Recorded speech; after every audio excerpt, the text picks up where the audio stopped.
Hi everyone and welcome back to my channel. This is Mindy Eggen.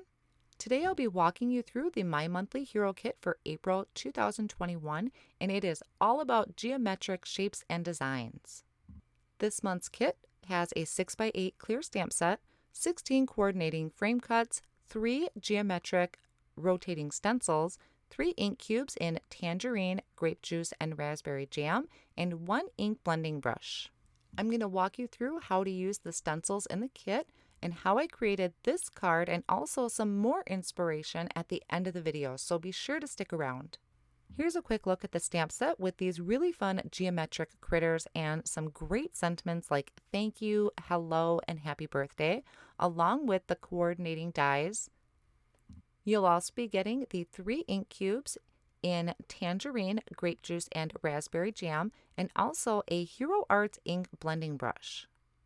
Now there are 3 geometric layering stencils in this kit. These can be used individually or all together. You can turn them, you can layer them. There are so many possibilities with this layering stencil. So I'm going to show you a few ideas of how you can use them individually and together.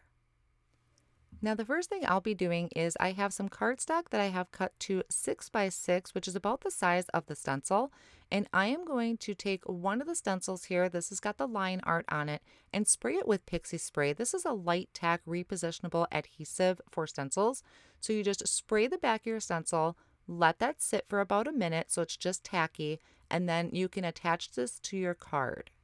When you go to remove this, it is not going to rip your paper, so that's why it's a really great low tack spray. You can also use a piece of low tack tape to adhere your stencil to your paper, and I'll show you that later on in the video. So first I'm going to take my ink blending brush and I'm going to pick up some Splash Reactive ink. I really was kind of just in a blue tones mood while I was making this video, but definitely go ahead and use the bright colors that are in the kit as well. Those are really fun to work with. So I loaded up my ink blending tool, just kind of used circular motion to pick up the ink and applied it all over my stencil. Then I'm going to carefully pick up the stencil and peel it away from the cardstock. And we are left with this really cool design on our cardstock right now. So at any point you can stop and you're going to have an amazing design. Now what's really cool is you take your stencil and you just turn it, and you're going to have another layer to add. This is still using the same stencil. Now I didn't wipe my stencil off because I'm coming in with a darker blue. This is Blue Hawaii, and I'm just applying that over it. Since it's a lighter color, I'm not really concerned with that getting into my inks or anything. It's going to blend all together really well. So we have some nice contrast with the light and the dark blue, and that makes a great background all on its own. Here is the second stencil out of that set. This one has these quarter circles on them, and once again I used that low tack repositionable adhesive, so the Pixie spray, and I'm using the same colors as before just to make this simple and easy, which is the Splash Reactive ink. So I will cover this entire background with that ink. Then I can carefully just peel this away, and like I said, this is great all on its own. At any point you can stop, and these are really great. Now if you want to change up colors, I have a paper towel laid down and I'm wiping over my stencil with a baby wipe. That towel underneath is going to catch any wetness that might seep through or any color that transfers. So I'm just going to pick that up, wipe the bottom of it, and then I'm going to take a rag or any type of towel and just dry that off. Now I'm bringing the stencil back in. You can see this is the original position I was in. So I'm just going to turn it and lay that back down over my cardstock. And this is going to give us another design. So now for this one, I thought I would change it up and really give some contrast to this background. I didn't use this in the card today, but I just wanted to show you for an example. So this is the Purple Galaxy Reactive ink, really nice, bright, bold purple. And I will ink this over the entire background once again. Once I have that all completely blended, I will carefully peel back that stencil once again, and we are left with this really great design on our background. Now here is a look at the 2 backgrounds we've created so far using just the individual stencils themselves. Now I'm taking this third stencil. This one's really fun and has some larger shapes on them. So I sprayed that again with the Pixie spray, and then coming in with the splash and just making sure I have all of those areas covered. The more ink you apply, the darker that color is going to appear. So if you wanted this to be kind of a little on the lighter end, just don't apply as much ink. So after that first layer was done, I took the stencil and I turned it and applied it on the cardstock again. And this one is using the blue Hawaii ink. Now I'm going over this quite a bit so it's really dark on that background. And we have a really fun geometric pattern going on. Now we are taking that line art stencil and I'm going to hold this one down with some tape. So I'm just finding some open areas on the stencil so it's not in the way when I ink blend. And then I'm bringing in Purple Galaxy Reactive ink. And this one's really going to stand out against the blue background. And then I'll give you a look at some of the backgrounds that I created, some on screen, some off screen. I have one here that I already trimmed down to 4 1/4 by 5 1/2 that I will be using for my card today. But here are a few other ones. This is one we did on camera. I have the line art and then one I did with some of the colors from the kit.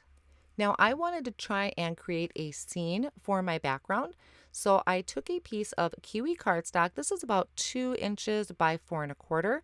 And I'm stamping down this thank you in black Intens-ified ink. And I'm also taking another smaller sentiment that says, "You're a solid friend." I love a good pun, so that was really fun. And I know this is not included in the kit, but this is a huge staple for me, is this cloudy sky die. I love these rolling clouds. So I trimmed that down and added that with a tape runner to my panel. And then I'm attaching that bottom. So I kind of have grass, my clouds, and then I'm using that geometric background for my sky. These are images from the kit that I went ahead and stamped off screen in black ink, starting with my tree that I'm just adding with a tape runner because it's the furthest item in the back of my card. Then I have this cute little dog that I'm adding foam squares to add a little dimension, and then my dragonfly that I also added some foam squares to. So I really love how this card came out. I think by breaking up that background a little bit with the grass and the clouds really helped turn this into a scene. My second card for you today, I'm going to step up one of my backgrounds. So this is one I had previously done where I had added Purple Galaxy, but I'm taking that line stencil again and I'm placing it on top. It doesn't have to be lined up perfect. It actually is more fun if it's not. And I am going to apply Gold Glitz glitter gel over the top. This is going to just really snazz this up. So once I have that applied, I'm going to carefully peel back that stencil. And I love how this background came out. So I put that off on the side to dry for maybe about 20 minutes or so.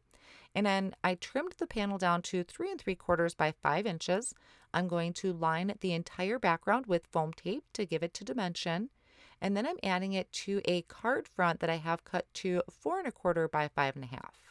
Then I have a circle that I die cut from the Circle Infinity die, and I just trimmed off a little bit of the edge, and I'm applying some of the liquid glue from Hero Arts. I want to make sure that this sticks to my background really well, so I'm going to line that cut edge up with the side of my card, and I'm going to hold this down. I'll actually put something heavy on it for a few minutes to make sure that that dries really good on the front of my cardstock. And then I can start adding my images. So these are images from the kit that I just stamped in Intens-ified black ink. I added some foam squares to my fox and also from the sentiment that I white heat embossed on pitch black cardstock. So there is a lot of fun to be had with these layering stencils in this month's kit. I will have all of the supplies listed down below in the video description and over on my blog as well, along with some more inspiration. Thanks so much for stopping by, and I'll see you again soon.